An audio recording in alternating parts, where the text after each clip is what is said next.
What's up, you guys? I have just gotten done with the most insane dance performance of my entire life, and it was the craziest ride. It kicked my ass and also gave me life, and I wanted to just kind of go into like what I had to do to prep for this show, Enter the Garden, which I was super beyond blessed to get the lead role in, which meant that I had to do a lot of dancing.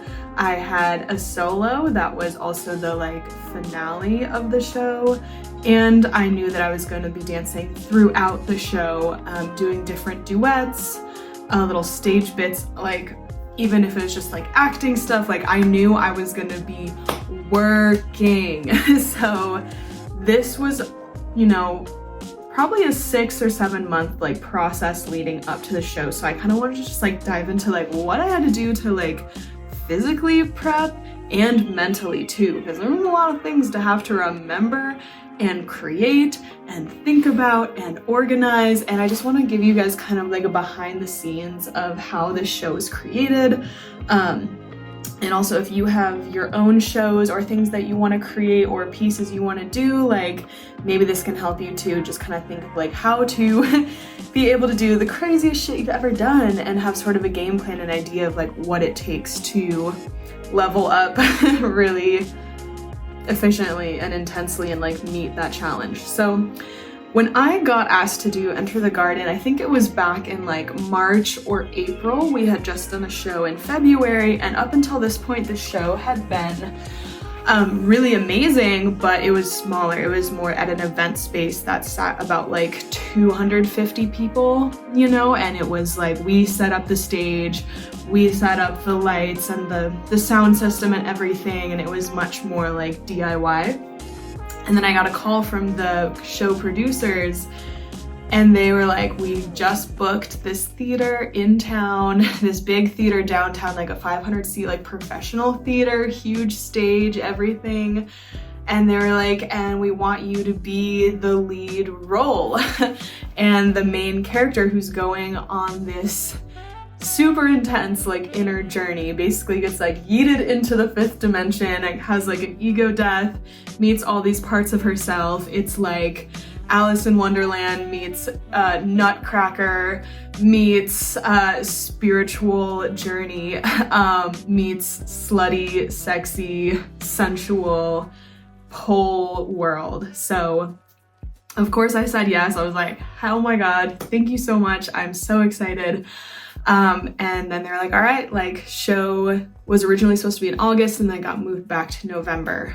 Thank God, because there was no way I was gonna be ready for what just happened by August. But when I first heard of the new show, which was gonna be an up-leveled version of the show we already had, that already sort of had this storyline of this woman who reclaims her sexuality, who reclaims her power, who goes from this scared, timid girl, joins a coven, goes on this spiritual plant medicine journey, and at the end she's queen of the dead, raises an army of zombies, and she's I'm that bitch now. So this was going off the essence of that journey of reclamation, divine feminine empowerment, but a lot deeper and a lot more intricate of a storyline where all the soloists, every dancer in the show was going to be contributing to this greater arc storyline. So it was a pole ballet, a full storyline. I don't think there's ever been a show like this in the pole world, to be honest. If there has, let me know, because I want to watch it. But as far as having a whole storyline in a theater, major story arc, not just a showcase, this is a pretty groundbreaking show. So I knew that in the piece that I created, it had to, one, be incredible because it was going to be in a theater with 15-foot tall poles. It needed to be larger than life. It needed to touch the audience members in the back of the balcony. It needed to be really big and bold and and it also needed to tell a story. It needed to invoke emotion. There needed to be this moment in the end of her ultimate transformation where she's met all these parts of herself, she's reclaimed. It's parts work, shadow work. She meets her her dark side, her light, her inner shapeshifter, her inner seductress, her inner siren, like her demons, like her inner warrior, you know, she has a spirit guide. There's all these like beautiful aspects of the show. And at the end, she's like, whew, like the unity, the wholeness, the self-acceptance comes in until like her finding that sense of inner peace. So I knew it had to be like really powerful too, and really tell a story and very theatrical. So when I first got, like, the first step in this show was like the visioning, the creating process, the sitting down and like, what is my own journey with inner transformation looked like? What has been that emotional roller coaster that I've been on? What can I pull from of my own experience that I want to invoke and share through this, of like claiming your power, knowing who you are through meeting all sides of yourself and loving all sides of yourself, not just, you know, the mask of like what you put forward of being perfect or people pleasing or trying to be what everyone else wants you, trying to put yourself in a box, but like truly owning yourself, owning your shit, the full spectrum of you. Like, what has that been like for me? I really had to like do a lot of journaling, a lot of envisioning. Like, I was really in the visionary process for a while. But at the same time, I had come up with my music. I knew what I wanted my music to be, and it was a combo of 2 songs that added up to be a 7-minute long piece. So I was like, okay, this is gonna be 7-minute long piece. I've never done a pole piece that long. Like, that's a lot. So I knew that I had to start training, even if I wasn't quite sure what the ultimate choreo and vision was gonna be yet. But I knew that I needed to like super up level the pole training that I was already doing. So I basically signed up for a intensive like fast track training program mentorship with my teacher Kathleen at Dance Club Asheville. And I just told her, get me ready for this show. I want to work on stamina. I want to work on doing longer, harder spin passes. I want to work on being able to flow more difficult tricks onto each other longer, like stamina, girl. Give me that grip strength, give me that endurance to go and just teach me harder moves. Or there was a bunch of moves that I wanted to just work on and get more comfortable with. So I started doing that in, I think, June or maybe May. Yeah, I think like early summer. And that was so helpful, like to have multiple times a week going to the studio and having private training. That was a huge key factor, while I was also at the same time still going to regular tricks classes, tricks and flow classes, teaching classes every week. I at the same time was also going to the gym, and I have a personal trainer for the gym that I was going to twice a week to get that as some more cross training, get my weightlifting in. And then of course doing my own regimen at home, and I really had to like up that level of what I was training at home. So all the stuff that I teach inside my program, like Yoga for Dance Academy and all of my YouTube videos, all my classes, is like what I was doing at my house. I was working with resistance band, I was doing body weight training, I was working on flexibility and my mobility, and just overall also really trying to keep my body healthy, right? Working on keeping that maintenance for injury prevention, working my core strength, upper body, shoulder strength and alignment, like glutes, everything, like spine care. Because I was working, y'all, like I was pushing my body, and I knew I wanted to get started early so that it was this gradual increase of difficulty, so that I wasn't just going 0 to 100 and like hurting myself. So that was my first priority, was to just get on the training. I will figure out the choreography later, but I physically want to be able to actually do like a 7-minute piece on top of all the other duets that I know I'm going to be doing. So that was my main priority, was diversifying my movement, gym, home yoga training, extra training in classes, training on my home pole to like gradually increase that stamina and endurance, and just getting that strength and everything so I could do it safely. I was really making sure to cool down after every single class, which I already try my best to really make sure I'm doing that anyways, but I was really like doing longer cool downs, like you know, staying at the studio for like 30, 45 minutes afterwards to just stretch, cool down, reset, rebalance everything, just digest everything we'd just done in class. So I was really on it with the physical training. And then with that, as we got into the summer, started rehearsing with other dancers in the show who I was doing duets with. So half of them were in Asheville and half of them were from out of town, from other cities or other states. So it was very much a challenge to figure out when can we get together to actually like create a duet. So for quite a few of the pieces, for the one that I did with Katie, the siren piece, Medusa, the serpent piece, Dalton, the wolf piece, we rehearsed those just to set the choreography one time while they were in Asheville visiting, or I went down to Charlotte to see Medusa. That was the only time that we got to actually rehearse, was just setting the choreography and then saying, okay, see you in November.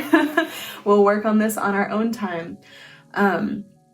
So that was crazy too, just to really have to push ourselves to say like, okay, we only have like a couple days while you're here to create this piece. And then we're gonna have to come up with it, like choreographing. And it's sometimes a challenge, you know, you never know what you're gonna experience working with another person. You never know like how your two creative vibes are gonna like flow together. How are you gonna like jive ideas off of each other? Is it gonna be like really fluid and seamless?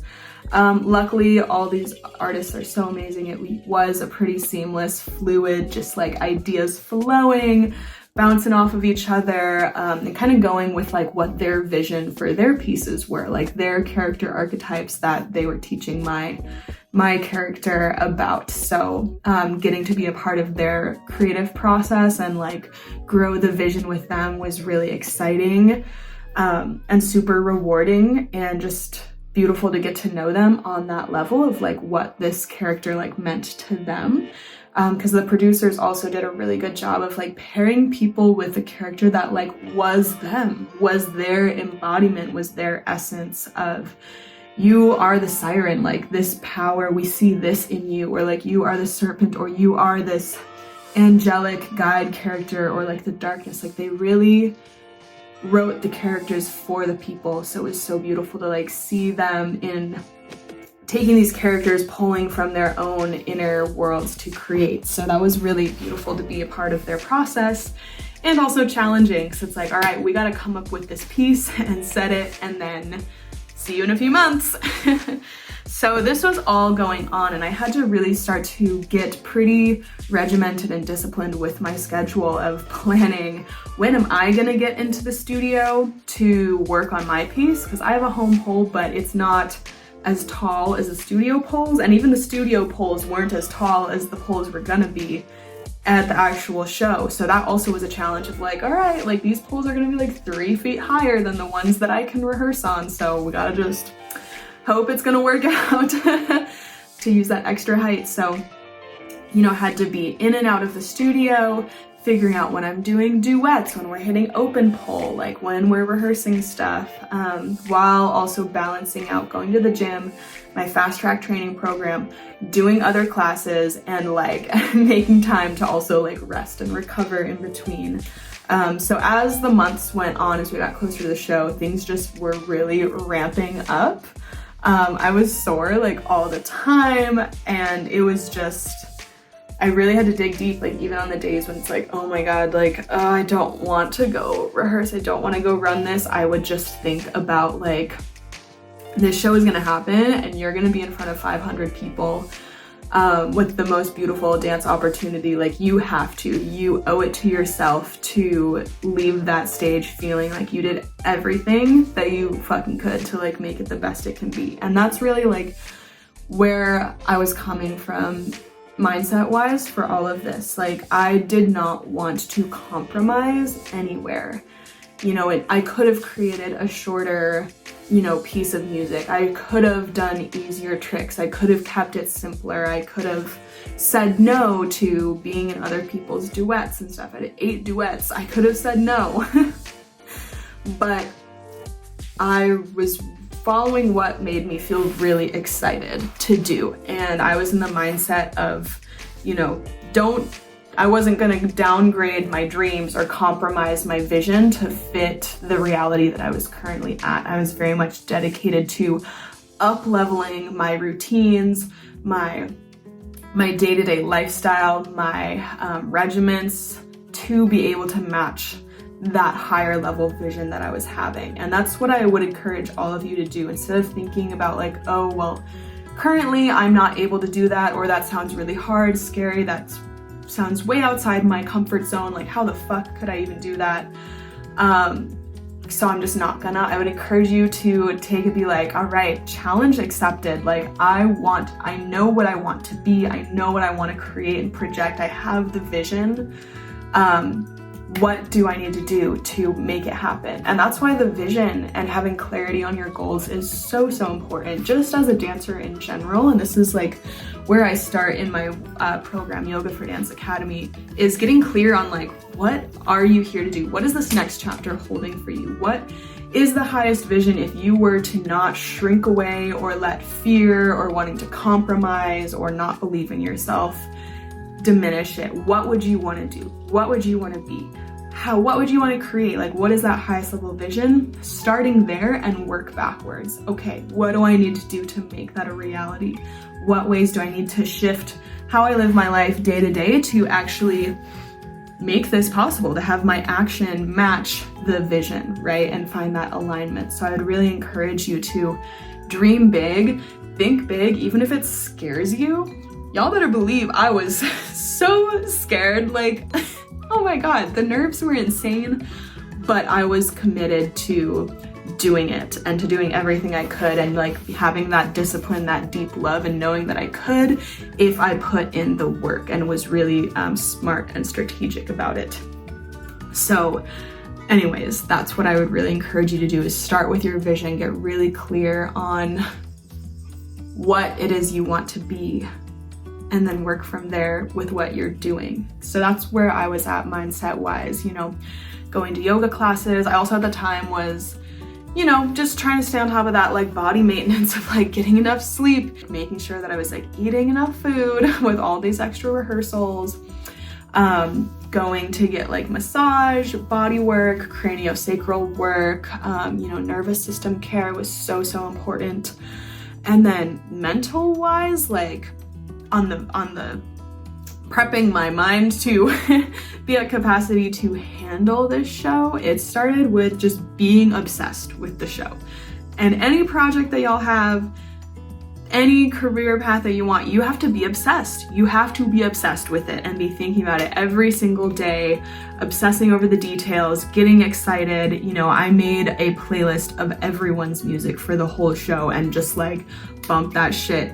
Like the last 3 months leading up to the show, like, oh my God, that was like every day I was listening to everyone's music to, you know, get familiar with like, all right, remember this. Getting familiar with your music is so important to having that musicality and to being like on the counts and on the right cues, but also just to like get me hyped up, you know. That's what I was listening to on the driving to rehearsals every day.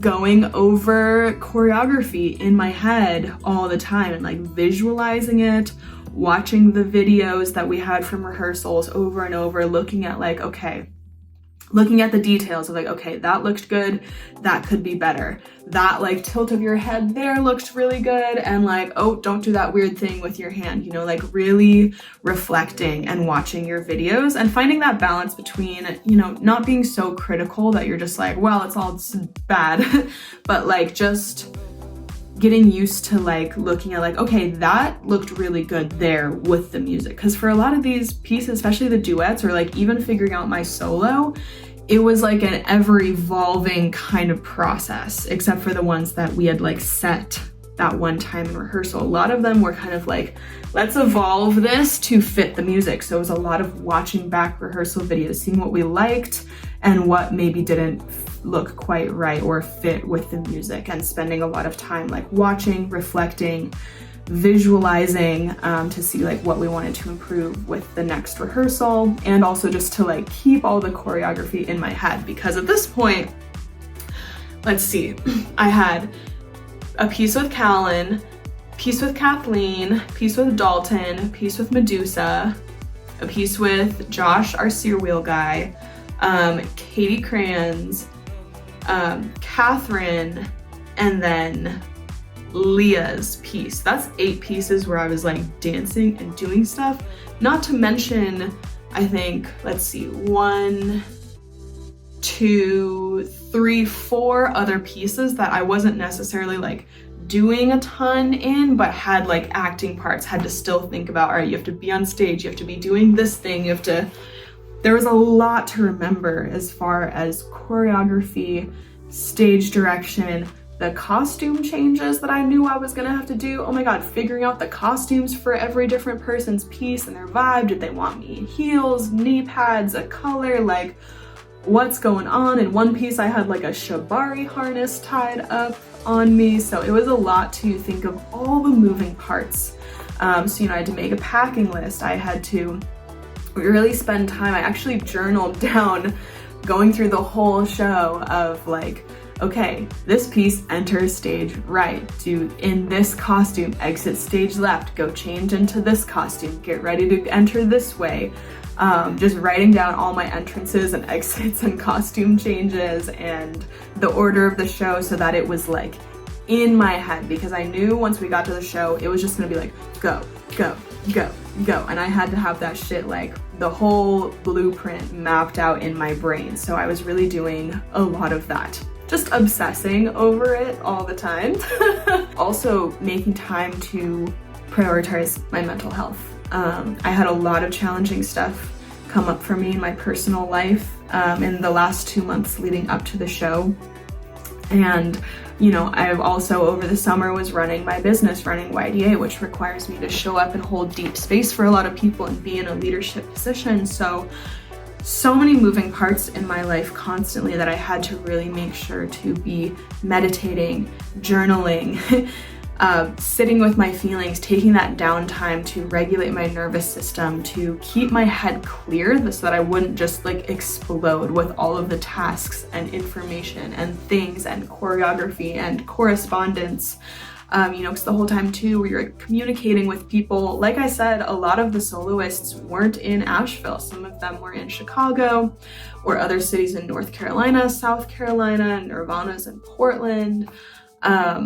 You know, and then 2 different dance groups also that were involved in the show, coordinating with them when they wanted me to come in with rehearsals, setting up FaceTimes with the out-of-town soloists to go over the details, the theatrical parts of their pieces. Like there was so much to organize and to figure out and the details to lay down so that when we got to dress rehearsal, which would be the very first time that any of us were all together to run the pieces back to back, do all the things, like everything had to be set, everything had to be as prepared as possible for the production level and the caliber and the many moving parts and people of this show. So there was so much prep work that went into just mentally figuring out all the logistics of all the pieces and flowing them together and making sure they felt in alignment with the story and that they felt really true to the people. Like, oh my gosh, y'all, blood, sweat, tears,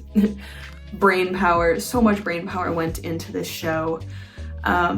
You know, but also it was a lot of work, but it was so much fun. Like so much fun to create with all these dancers, most of who are some of my best friends here in the dance world, or people that, you know, over the last year of doing this show, I've gotten to just like know and love and like can't wait to keep creating with them. So the energy in the community was so warm and so uplifting and so driven and inspiring. Like we were all just feeding off of each other's hype. And I think that is something that really helped also in like preparing for this, because I was feeling scared. Like the closer we got to the show, I was like, oh my God, this is so much. Like this is actually insane. Like, can I actually do this? We won't actually know till we get to dress rehearsal to try all this stuff out. Like, will I be able to do this crazy solo, which at the time, you know, I'd come up with. And if you guys have seen the video, it is just like tricks, tricks, tricks, nonstop, go, go, And it just gets crazier. So I was like, maybe this is too ambitious. We won't know till the dress rehearsal, but I felt really supported by all the producers and all the dancers and fellow soloists to do it. Another big part of this was organizing the finale part of my solo, where everyone comes back on stage, and coordinating how to make that happen when, again, a lot of these people are not even here in Asheville. So having to coordinate a group piece that had 14 people in it, that was like the epitome of the like transformation, like this victorious, like powerful moment, and had to figure out how to do that with people not being in town. And we only had 2 rehearsals before the dress rehearsal. We had one initial one, which with like half of the people, just people who were local, to put the bare bones of it together, and then one the week of the show, which again didn't even have everyone in it. So I had to get really creative with figuring out like, how am I going to make sure that everyone knows their spacing, the counts, the musical cues, the whole vision. I really had to put together this entire like Slack deep dive blueprint of the counts and who's doing what where. And we had the pole kebab with like 5 of us on the pole and people doing stuff on the floor, and there's a leap where they catch me all, and like it was so much to try and coordinate. Like, how can I make this as clear and concise as possible so that if they read all of this, they will be able to show up at dress rehearsal and have a good idea of what's happening and not have to teach it to them all there, because we had to go, you know, we didn't have a day to rehearse. We had to be ready there at the show. So luckily everyone was really professional, and you know, I feel like for only having rehearsed that piece all together with everyone full out once at the dress rehearsal, I'm really happy with how it went at the show. So that can give you some more context of like what went into that piece, that it truly came together the day before the show, which is crazy, but everyone did so amazing. I'm so happy with how it turned out, and the next one's gonna be even crazier. But yeah, the crazy part was getting to the dress rehearsal and getting to the show. And you know, like I said, this was the moment of truth of trying it out on this massive stage for the first time and getting that spacing, working with the 15-foot tall pole like truss system that they bought. You know, like these were not stage poles, these were full on like massive professional truss system poles.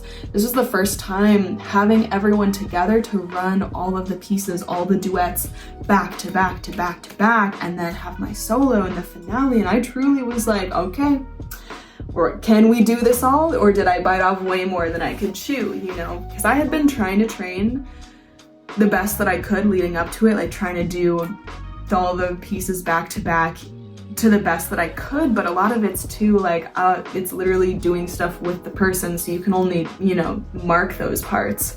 So that was really scary and exciting. It all went good, you know.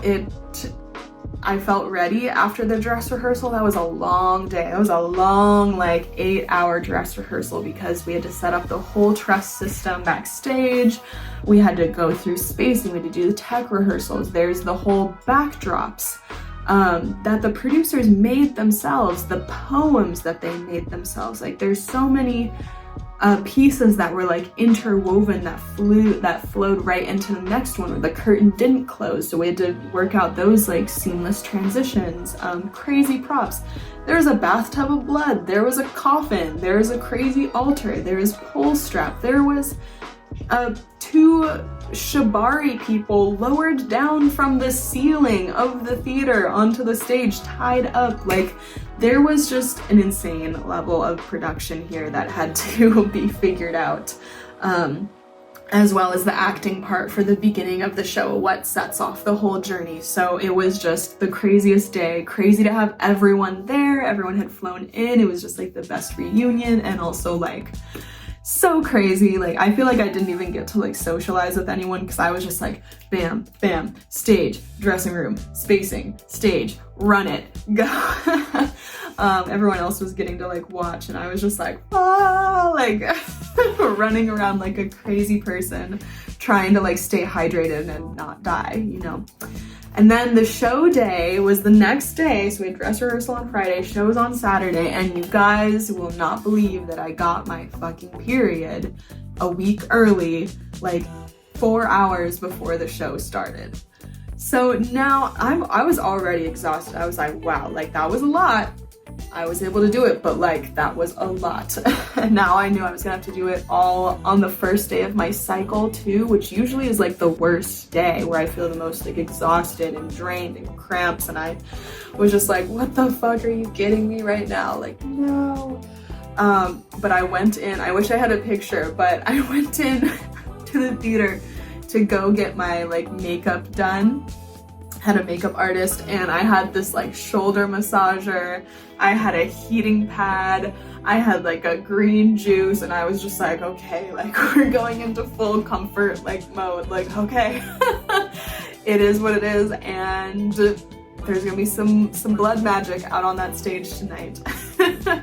But that definitely made it that much more difficult, because right before my piece, like after doing all of these pieces, and oh my god, it was going amazing, we were slaying, we were sending it, like I felt so like overwhelmed but so like alive at the same time. Like the costume changes for some of the pieces are so quick, literally get off stage, run, change, you're changing knee pads, you're changing heels, you're changing fits, like oh my gosh, you gotta like re-grip, you know, for the next piece. It was just like actual insanity. And then it came time to do my solo, and I started, oh my god, you guys, this is like some tea, but I really thought I was gonna like throw up before going on stage, because I felt super nauseous and my cramps were cramping, and I was just like, fuck, like I did not feel good. But I had to just pray that the stage adrenaline would just take over and like send it, and it did. But holy shit, you guys, I was like seriously dying. Like by the time that I had to leap into their arms, I was like, let me get my 5-second nap. Like, oh my god, I was so dead at that point in the piece, like what, like 6 minutes in, you know? But all that to say, it was incredible, and I'm so happy with how it turned out. Like, best fucking night of my life. It was so worth every moment of literal blood, sweat, and tears like that went into this piece, into this whole show, and I'm so grateful for all the performers. I'm so grateful to have this opportunity to like see what I was fucking made of, especially if y'all know my story. Like there was a time in my life years ago when I got told by doctors that I would never dance again, and I felt like I would never dance again. I was so debilitated from a back injury, a spinal disc injury, that I truly could barely even like walk or lay down without pain. So to be able to do this show of this caliber with like how intense of like a physical feat it was, it just feels like so insanely rewarding, and I'm just so grateful to even have had the opportunity. And the next shows are already booked. There are some really exciting, insane things in the works that I can't share yet, but definitely keep an eye out for some Enter the Garden tea within this next year. But that was my journey, you guys. I hope that it inspires you to do whatever the fuck you want. Like you can. You put your mind to it, put your grind to it, you can do it, you know? And if you need support with your training, if you're like, I don't know where to start, I don't know what exercises to do, I don't know how to stay consistent, I don't know how to gain enough strength and flexibility and an endurance to do crazy up-level dance stuff and like stay healthy and not get injured, that's what I'm here to teach, baby. I will teach you everything that's supported me in being able to do this show in my program, Yoga for Dance Academy. This is a 90-day mentorship. So this is for the dancer who really is ready to totally revamp their life and have a lifestyle that really supports them in being that bitch, in being that dancer, in being able to have clarity of these amazing goals and have that pathway, those steps, the classes, the training regimen to do it and be healthy, both physically and mentally. How to, you know, step up to the plate of the challenges, the imposter syndrome, the fear, the doubt, the aches and soreness and exhaustion, and be able to thrive as a dancer and attract whatever opportunities you want, and to be in that place where you are disciplined, you have self-care, you have a cross-training regimen. If there's any advice I can give you or thing that truly like made this show possible for me, it was making sure to train outside of the dance studio. Dancers cannot just dance to train, you need to train to dance.